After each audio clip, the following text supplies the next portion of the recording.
All right, last one. So we're gonna dress this lady on the left, or on the right, sorry. Here.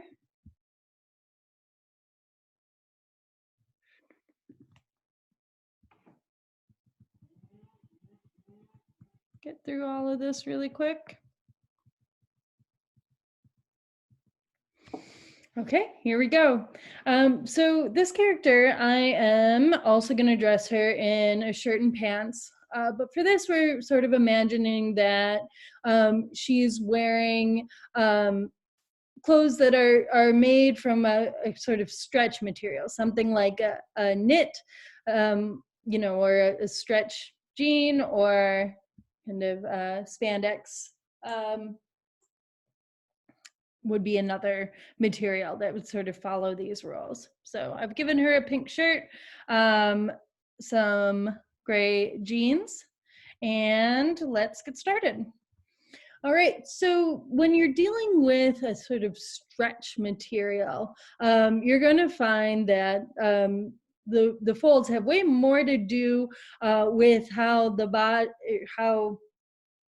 the material is stretching over the body, then they're going to have to do with gravity, like we were seeing over in these first two characters. So with most stretch materials, the garment is usually kind of smaller than the body before you put it on, but it's designed to sort of stretch around your form and let your body sort of hold its shape. So the kinds of folds that you'll see is you will see some tension folds, those transverse kind of folds that pull across the body to sort of show that those intermediate kind of suspension points. Pulling through chest and abdomen beyond just the shoulders. But the other thing you'll see is you'll see folds form because of kind of the friction of the fabric as it lays over the body. So the in a stretch material, the fabric will sit right next to the body, and the sort of friction almost sort of sets it in place. And so often you'll see folds form kind of just above those and below those places where the fabric is just kind of clinging to the body, usually in areas around the joints, places where the body is routinely flexing. So we see a little bit kind of moving around the waist, above the abdomen, and also some tension folds or friction folds radiating out at the armpit in this drawing.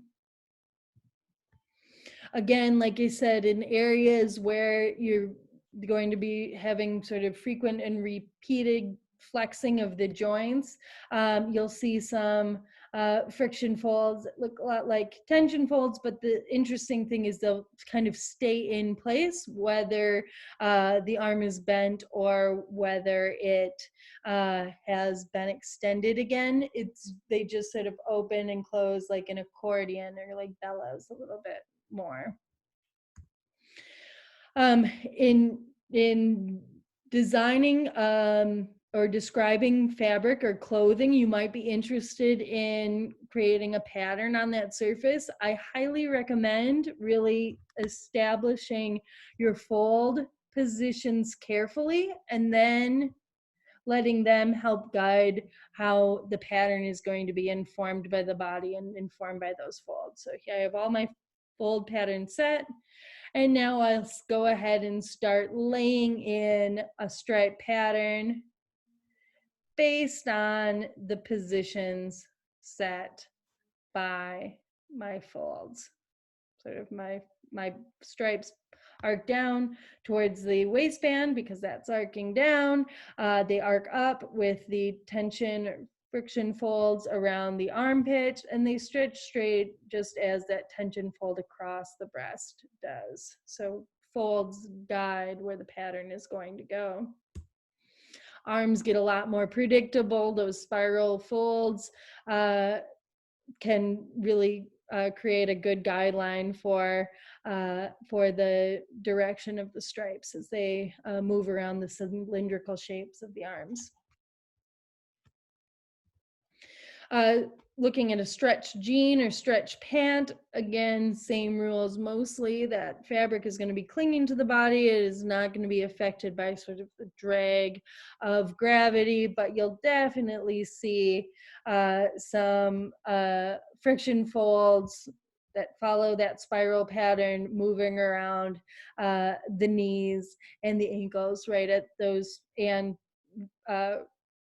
angling off of the line of the groin, those frequent flex points for the body.